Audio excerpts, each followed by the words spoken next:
So welcome to a briefing on SAP Financials. This is Financial and Management Accounting.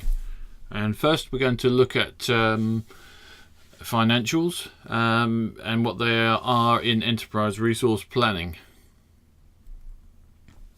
So what are financials and ERP? Well, firstly, we have financial versus management accounting. So financial accounting is where you're accounting for payments. You use a general ledger, which is all kind of accounts that you make in this package are variants of the general ledger. So you use that to make other accounts. You have accounts payable and accounts receivable within the general ledger, and then there's cash management. In management accounting, we're looking at costing of the product. So we're looking at overheads and how they're attributed to different products and through perhaps ratios or activity-based costing. We look at profitability analysis to see how one particular area is more profitable than another, and we look at profit center accounting as well. So all of that area is called controlling in SAP parlance. So controlling is management accounting. So you may see, instead of seeing where you've got FI for financials, for financial accounting, you've got CO, controlling, for management accounting. And then there's asset management for the control and of the assets that you have within the so kind of fixed plant and that kind of thing. And investment management, how you have a rolling program of improvements to plant expansions, contractions, that kind of thing. So financials is a central module in ERP. It's got the general ledger, accounts receivable, accounts payable in it, and those two are sub-ledgers of the main general ledger. And you can't have one without the other. Management accounting supports internal decision making. So you have profitability analysis, which is COPA. You have activity-based costing, which the module is called ABC, spookily enough, and cost center accounting, where you've got a number of different modules there. And we looked at CCA in the labs to a certain extent. Profit center accounting is another module as well. So these are all separate parts of ERP, but within it. So if you have an ERP, if you had the ERP module, you would have all this built in. They're not add-on products to ERP. And there's a note down there to say that activity-based costing doesn't apportion overheads based on some kind of ratio analysis. It does. It looks at how much activity is being done in each area, which is probably a more accurate way of costing. Financial versus management accounting. So you have in financial accounting, the stakeholders are investors in the company, creditors, so shareholders, and regulators who want to know how compliant the company is with rules and regulations, etc. So all of that is controlling the share price if it's a public company. Then you have management accounting, which is meeting the needs of internal users who need to work out how viable products are, developing new products and accounting for them, and process owners who want to improve the efficiency of their processes. Some of the benefits of ERP financials, well, you can improve corporate performance through better control of finances, defining financial targets, business planning, that kind of side of things. Makes that much easier. A faster time to close the books. The faster you can do that, the less you're losing in terms of profit that you could have made. And ERP is very much an efficiency generator to make it much quicker to close the books. There's a lot of things it does, like accounting for currency changes, centralizing accounts, so that which you would have, if you were doing it with a spreadsheet, would be nightmarish and take an absolute extreme amount of time, which an ERP system is designed to do easily. Improve corporate governance and transparency, so it shows how the company is meeting its regulatory reporting requirements, and again, the spreadsheet doesn't do that. So where you might have gone on a journey as a company director from starting up using something like Microsoft Excel, you end up with an ERP package that handles all those things that previously you used to spend a lot of time doing. Shorten days sales outstanding. So this is where you're looking for underpayment, late payment, and this the modules enable you to track that and highlight who needs to be chased. You might choose to sell off a debt for 90% of the value if you were short of cash. And then talking of cash, optimize global cash management. So looking at cash in real time, establish in-house banks or payment centres.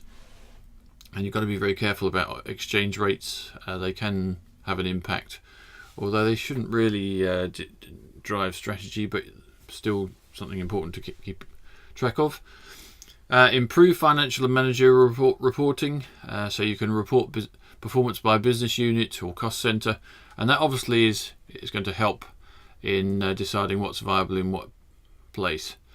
Improve process integration between finance and treasury. Integrate risk and treasury transactions with core accounting and financial reporting processes. So and there is SAP Help, which gives you good definitions of what the treasury part does. So I'm not going to dwell on it here. Make finance costs more competitive. So if you can have better processes, better interconnections with your supply chain partners, and shared service operations, which can either be within the company or they could be then outsourced. All of those things are things that ERP Financials can help with. So financial accounting in ERP. Well, you have a chart of accounts. This lists all the accounts that will be tracked by the accounting system. So you'll have a balance sheet, an income statement, profit and loss account.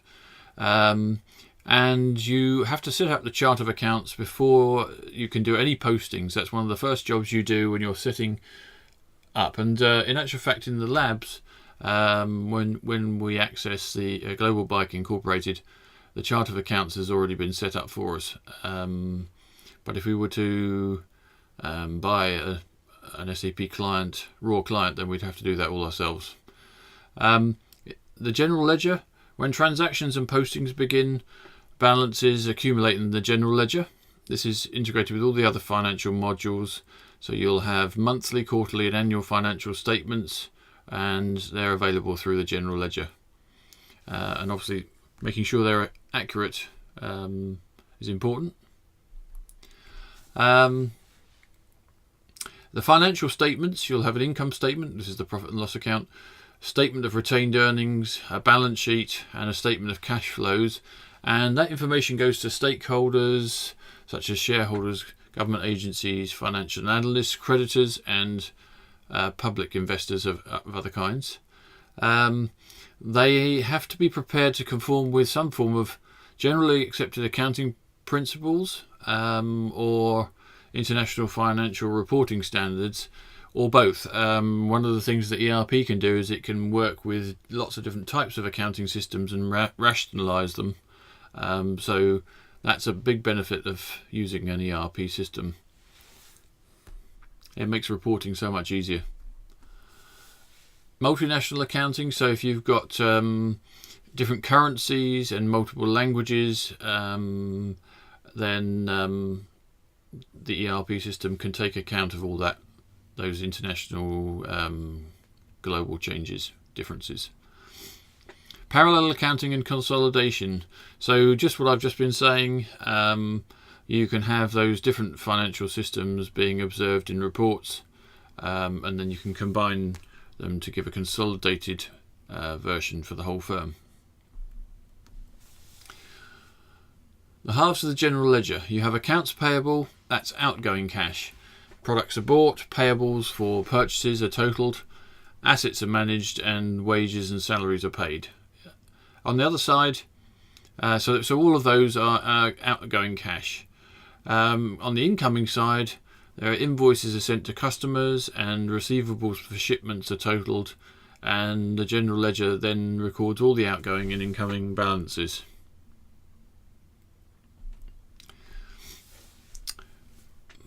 Creative accounting. In the graphic there you see a fairly dubious chap, and there are lots of large companies who will find any excuse to delay payment to you. In the UK, that you can actually charge 8% for late payment if it's gone over the terms that you agreed with at the time of order. Very difficult if you're a small company and you depend on a large client for lots of business. If they pay late, which they will, and this has always been a big complaint of small companies, that big companies basically bully them and cause them to lose money, and that's where small companies can sometimes factor a debt and keep in business by selling off what they should have had for 90% and the debt collector then goes after the rest. But doing that, you are likely to antagonise your big customer, so you have to have balance in when you use that kind of thing. So what is the accounts payable subledger? Well, it identifies balances owed to every vendor. It will calculate that from purchases, returns and allowances, so sometimes products come back or go back, purchase discounts, it'll homogenise all this, payments and other adjustments. The total amount of every creditor's balance at any point in time must equal the amount accounts payable account total in the general ledger. Important aspects of accounts payable. The accounts payable subledger serves as an important source of information regarding vendor invoicing and payment due dates. So that's one of the first things to note. Organisations often try to pay invoices early to take advantage of discounts. My experience, organisations, if they're big ones, will try to pay later. But anyway, to take advantage of discounts via written forms or via EDI XML data transfer. So that's where you are linking your system to theirs and having the figures, the transactions go electronically. Electronic data interchange is now being really replaced by XML mashup type interactions. Accounts payable should support international methods of payment. It should track open items, provide accounts analyses, provide due dates, forecasts, offer currency translation risk assessments, particularly if currency is volatile. That's when you've got to worry. If it's stable, it's not going to affect you too much. Accounts payable documents include checks to vendors and debit memos for returns to vendors if those products have been defective or something. Payment authorization and aging payables report. This involves a three-way match. So to ensure that payment should be made, then the system will look for a valid purchase order, an incoming invoice, and the purchase order receipt record for received items, the general ledger post report. And only when it sees all three of those will it look to pay a vendor, just to make sure that you're not paying for something that hasn't been received. It's very important you don't do that. Cash management via the accounts payable aging report.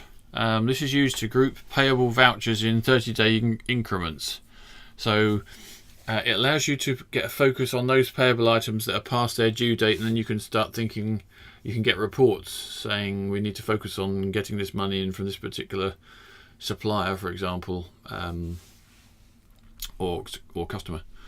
So this is an aid to cash budgeting. So what's the account receivable subledger? This is the place where all the account postings due to sales to customers are posted. So this is where you identify balances owed by customers. They have their net customer balances owed, and this is equal to the amount of sales minus the returns that have had to go have come back because of faulty faults or something like that, allowances, and which may have been made, and any sales discounts that have been made to promote sales. The subledger must balance to the accounts receivable account in the general ledger. So transactions that affect accounts receivable flow from sales invoices posted in CRM or operations, and cash receipts and debit or credit memos through financials. That's what this involves. So in the diagram you're seeing the goods going from the seller to the customer. Cash should come in after 30 days. If it doesn't come in within 30 days, then, but typically on large orders it could even be in terms of 90 days. They tend to go in 30, 60, 90 days. So kind of 1, 2 and 3 months.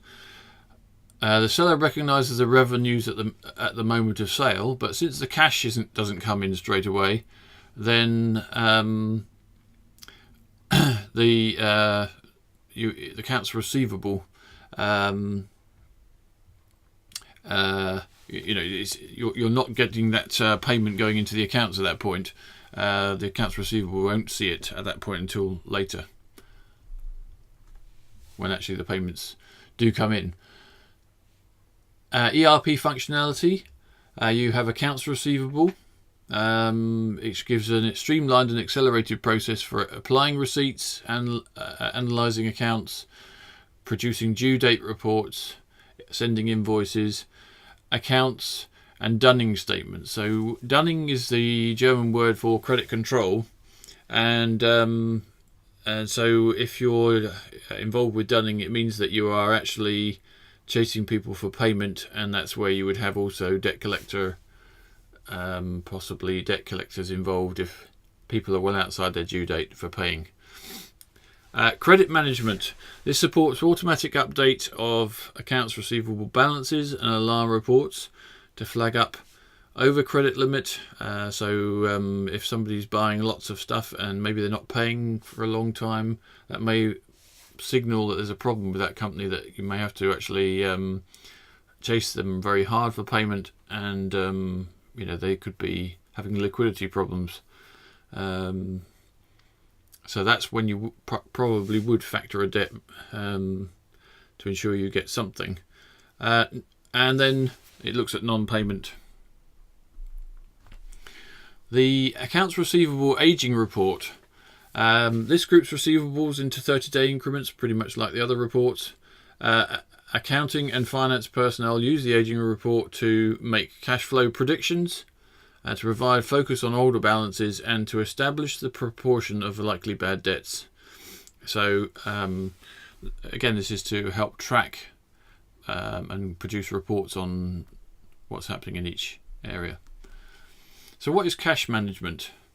The functionality related to investments, cash flow, and the accounting requirements these cycles generate is known as cash management.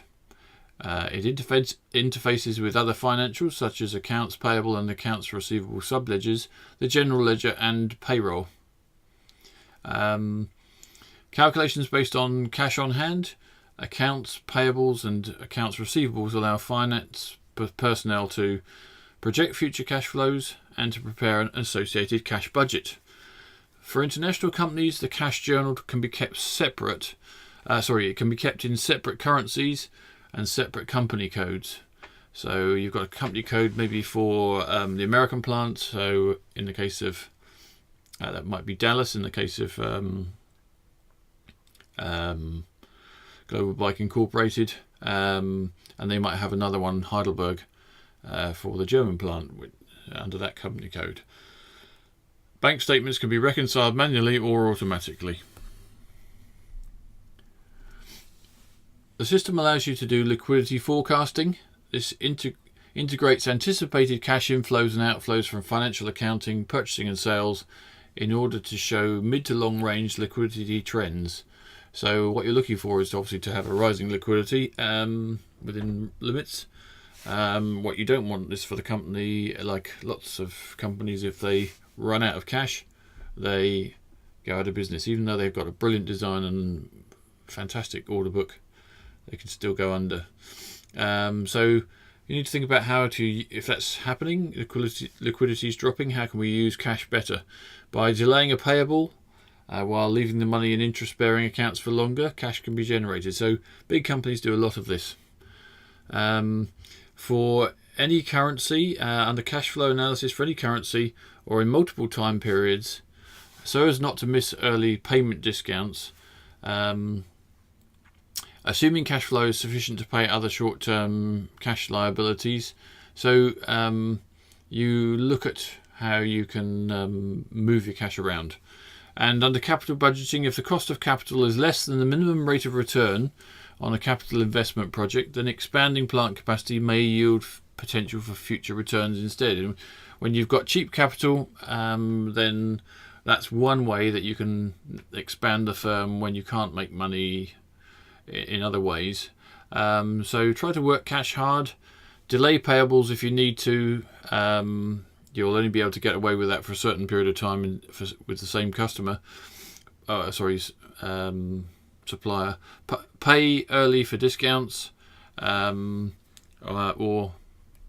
do an investment project. Accounts reconciliation.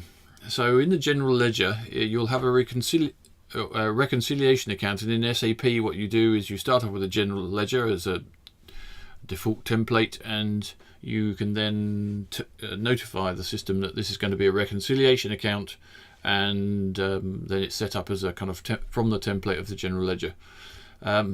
Transactions that affect accounts payable flow from purchasing and operations, and cash payments and debit or credit memos through financials are involved with the reconciliation account.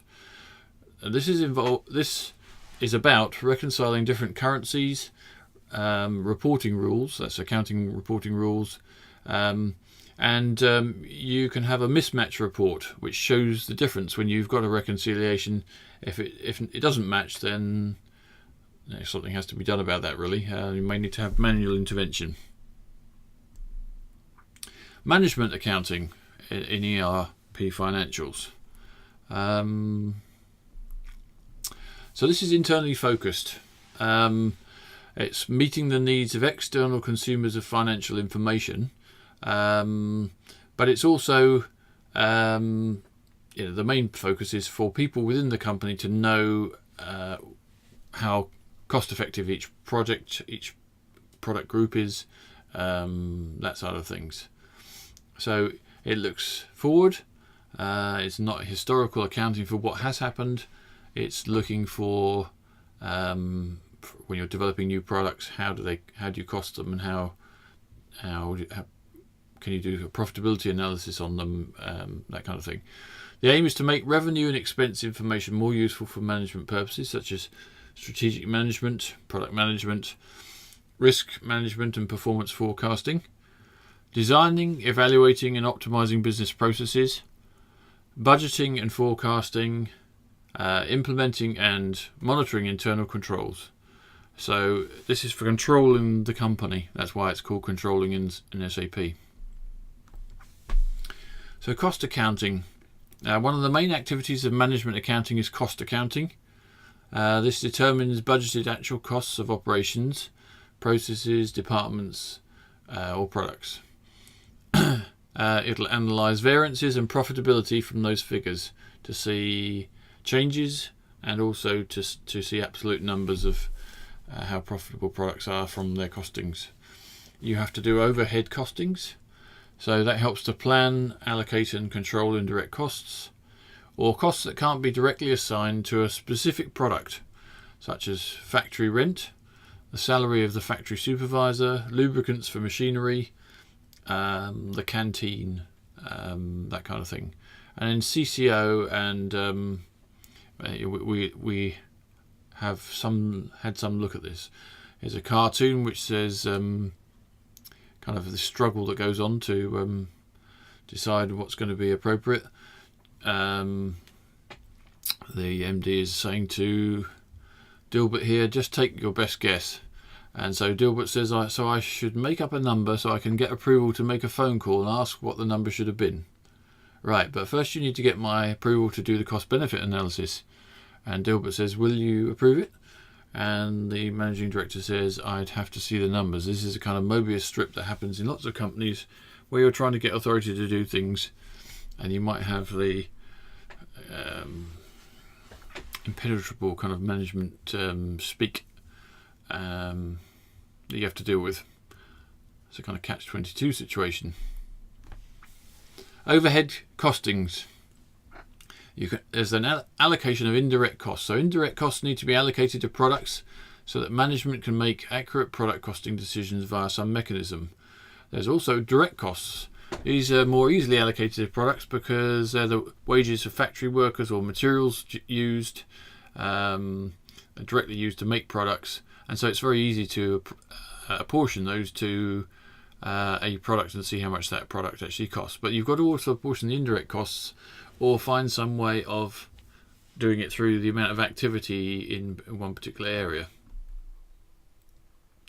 So here's a traditional overhead cost allocation, and what you see there is, so we have a traditional finance report: salaries 150,000, equipment 27,000, operating costs, materials, expenses, and that all adds up to that 190,000.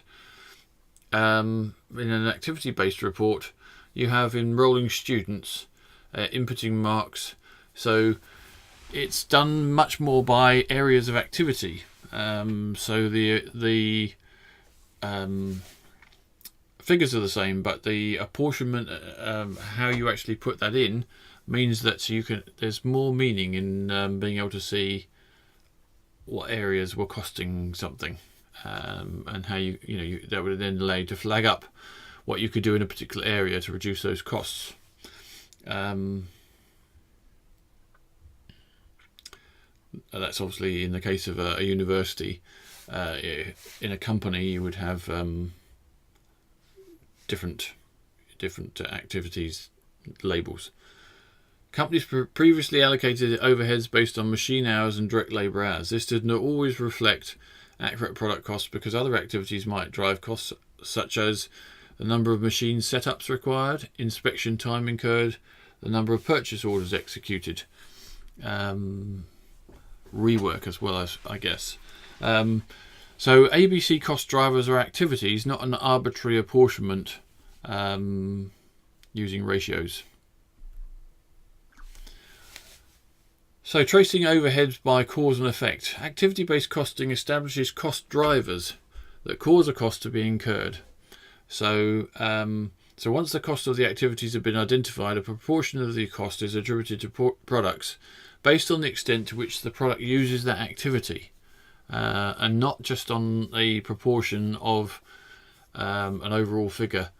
So activity-based costing identifies the true reasons for overheads and permits accurate strategic and operational decisions to be taken. Activity-based costing will pinpoint high overhead costs per unit so that the company can find ways to reduce the cost or charge more for the product, or possibly even withdraw that product.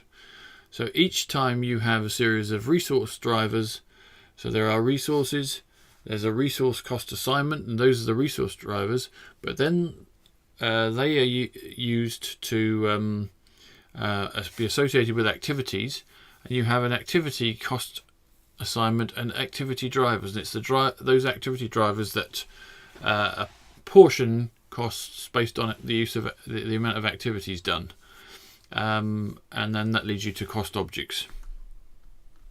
In other words, costs for the product. So the kind of questions that are answered by activity-based costing are activities being conducted efficiently? Are activities even necessary? Do their costs outweigh their benefits? Are certain product groups within the organisation performing activities better than others? Do specific materials or tools help complete certain activities more efficiently? So you get a bit more information about what's going on from this kind of thing. The goals of product costing.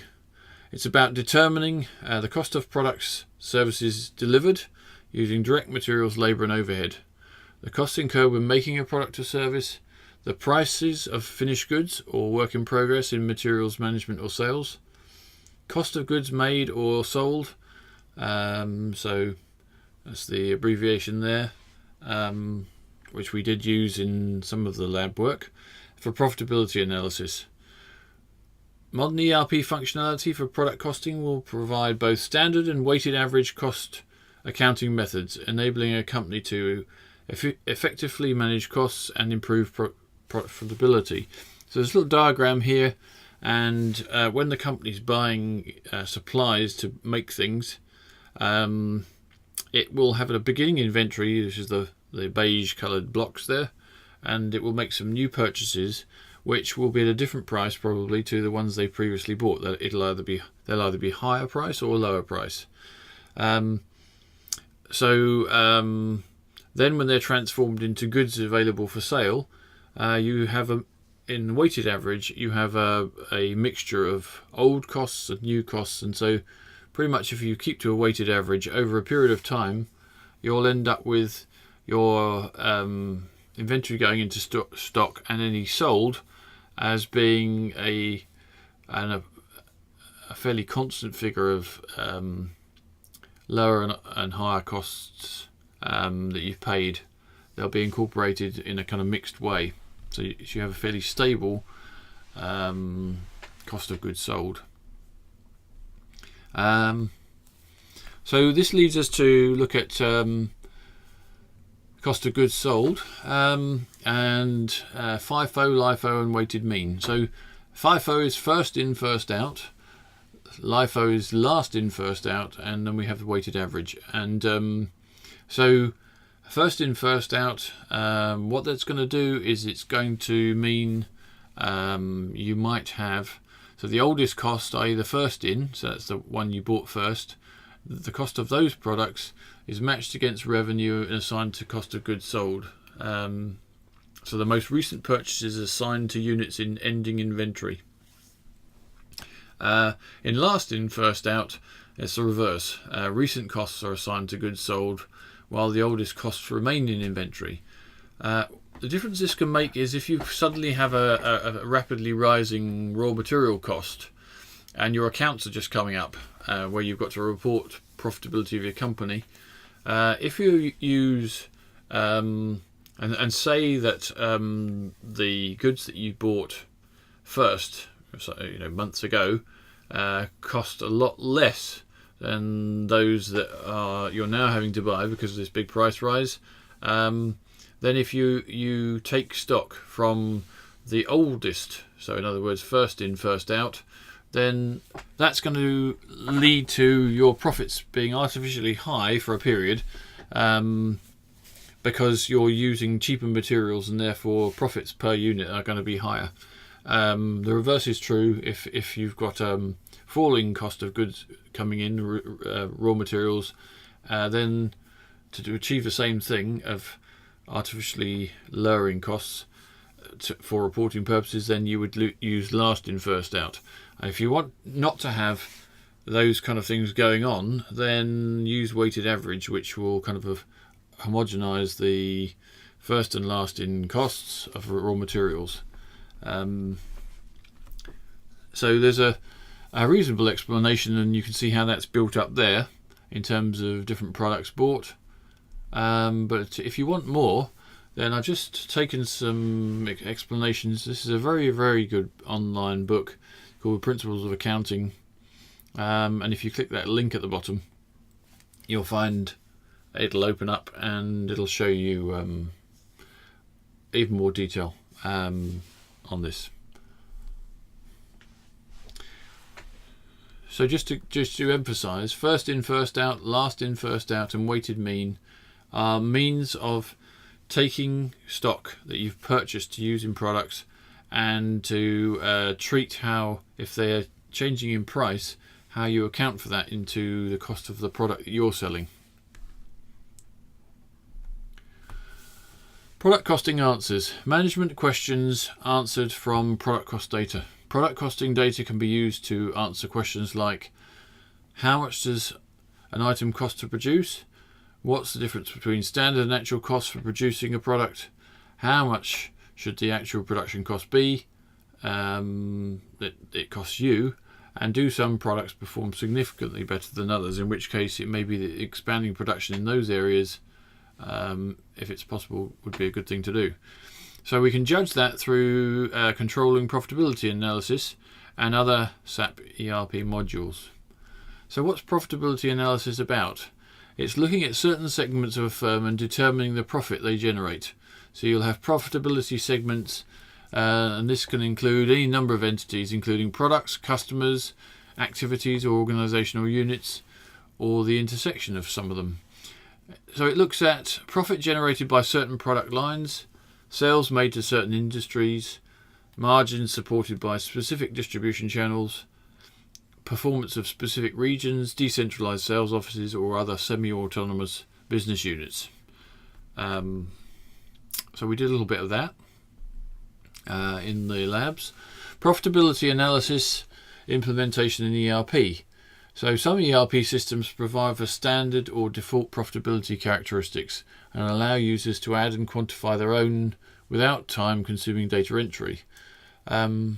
Accurate and effective profitability analysis allow management to embrace a philosophy that transfers more responsibility to the individual employee. So the employee can see the impact of his or her efforts on unit profitability. If you go back to slide 9, where you've got parallel accounting, this assists in this analysis by generating a set of balanced and reconcilable financial statements, looking at regions or industry or by business unit or profit centre. This allows the employees to see how profitable their efforts are, and if they're not very profitable, then they know they've got to do something about it. We also have cost profit centre accounting. So what are cost centres? It may be that the firm has set up a certain department and business unit to work together as cost or profit centre. So a cost centre would consist of units in the organisation in which the manager is responsible only for controlling costs, because the unit is not revenue generating. So it might be a service group that feeds other parts of the business, doesn't have any revenue generation, so it's made a cost centre and the manager is responsible for controlling its costs. Examples of cost centres. So accounting would be one, information systems department, the human resources department, they don't make profits. Although information systems can be value generating if you are able to sell surplus capacity. But if we take this as a standard at the moment, cost centre performance is often measured by comparing actual costs versus budgeted costs over a set time period. And the cost will be allocated to the appropriate centre based on some type of cost driver, such as power consumed, square footage occupied, or number of employees in the area. So what are profit centres? The fundamental characteristic of a profit centre is that the manager is responsible for both revenues and the costs. So examples of profit centres: manufacturing units that make products for sale to consumers or firms. The sale of those products generates a profit that offsets the expense of creating the products. So revenue will flow from the general ledger posting to the appropriate centre, profit centre, responsible for earning that revenue. And so this allows profit-making areas to be promoted within the activities of a company, and less successful units to either be restructured or certainly to have focus put on them. SAP Controlling and ERP Financials. So looking at the where financial modules are in the SAP ERP system, you can see FI module for financial accounting we talked about at the beginning, and then next to it is controlling, which is management accounting. You've also got asset accounting and funds management, investment management. Some of the other modules you can see, which we've had a look at, we obviously started with sales and distribution, and then materials management, and then we would have looked at, which it doesn't show here, production planning, and then you've got a number of others, and the other one we looked at as human resources. plant maintenance, it doesn't sound very interesting, but that's actually a very important part, because accounting for all the deterioration of different bits of plant, it's very important to have that on a rolling basis and tracked by the system. So what are financials in SAP? Well, you've got the accounting section there, which we've already discussed, and then you've got the controlling section, which we're discussing now, and that kind of gives you an overview of where that sits within the ERP system, SAP ERP system. So where do financials fit in SAP? Finance processes, sales, procurement, accounting and wages.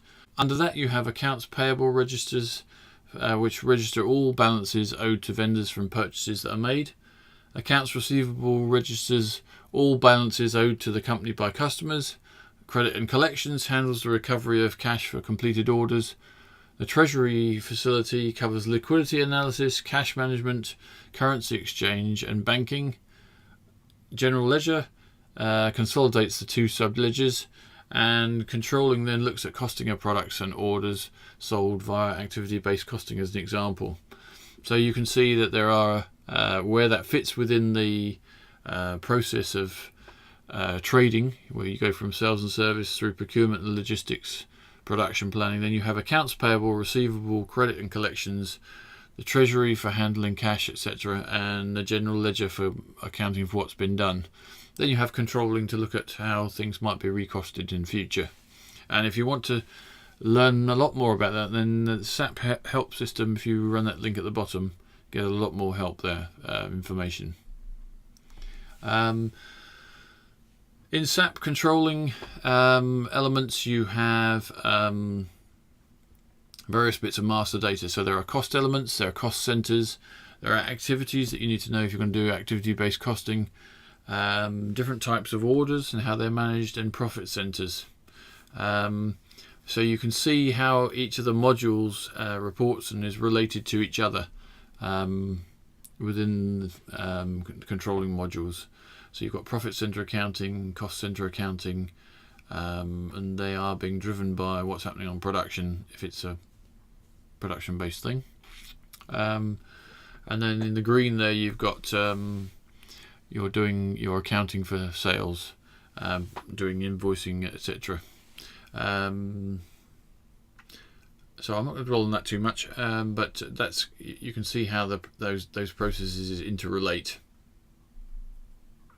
So the purpose of the SAP Controlling Module: to plan, track overhead costs within the company's specific organisational structure, to track costs related to specific projects or events and either capitalise those costs or charge them to appropriate departments on completion, to perform activity-based costing, product costing and measurement of product costs and variances, and to report profitability by product line, division or other internal measurement. To report sales and gross profitability by external measures is another important function, such as market segments or customer groups. So you can see how which areas are being successful and which need help. Controlling consists of all master data, configuration and reporting required to analyse both spend and revenues, both within and across organisations.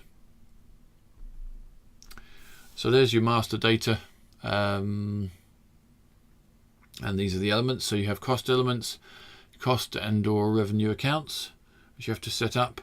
Cost centres, these will be departmental units pretty much.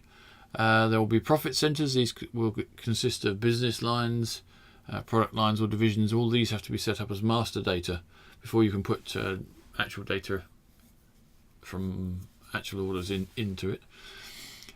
You'll have internal orders. These might be projects or events that need to be set up.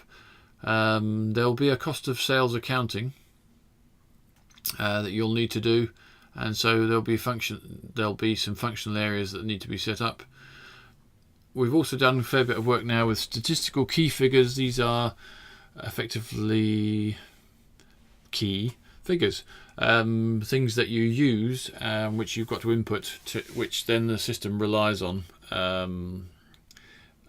So a particular cost of something that is going to be used throughout the system. The SAP system makes a lot of use of statistical key figures. And then activity types, so you'll have labour or other activity costs. So these are the subcomponents of the controlling module. You've got overhead management, cost centre accounting, internal order accounting, cost element accounting, activity-based costing, profit centre accounting, profitability analysis, and product costing. And they're fairly self-explanatory, but again, you can get help from the SAP help system if you want to learn more about each of those. Asset management in ERP Financials. So this contains a module for managing property, plant and equipment. So to make sure you're making good use of that. It enables activities such as asset transfers, asset disposals, asset reclassifications, financial adjustments for assets, maybe they're not worth as much, legacy data conversions, depreciation calculations to meet regulatory requirements. So when you think of profit,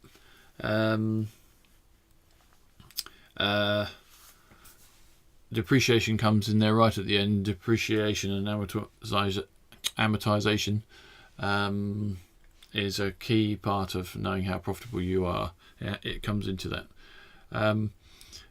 Asset management can be monitored over a well-defined life cycle, so in time with the reporting cycle. Asset management information captured will be what's the current fair market value of each asset given its age and life expectancy, where is it located and who has control of the asset, what product group or profit center, the amount the asset is insured for, deductibles, excesses such as breakdowns and that kind of thing, and premiums to insure it, cost of the asset, accumulated depreciation, book value and maintenance needs. So all of those things are brought together in asset management. IBM Asset Management Lifecycle. So if you want to go and see there's software to manage this, just looking at something that isn't SAP, IBM can do all this through what has been Tivoli Solutions. It's now much more cloud-based. This is something that you can do in the cloud without too many security issues. So there's a cycle of planning, line IT to corporate strategy, acquire, negotiate agreements to maximum value, deploy processes to ensure standardized committed return on investment, manage infrastructure and process to enhance productivity and satisfaction, retire assets, so provide for the orderly disposition and disposal of assets, whether they be auctioned off, sold off, donated, etc. So that's kind of like a life cycle.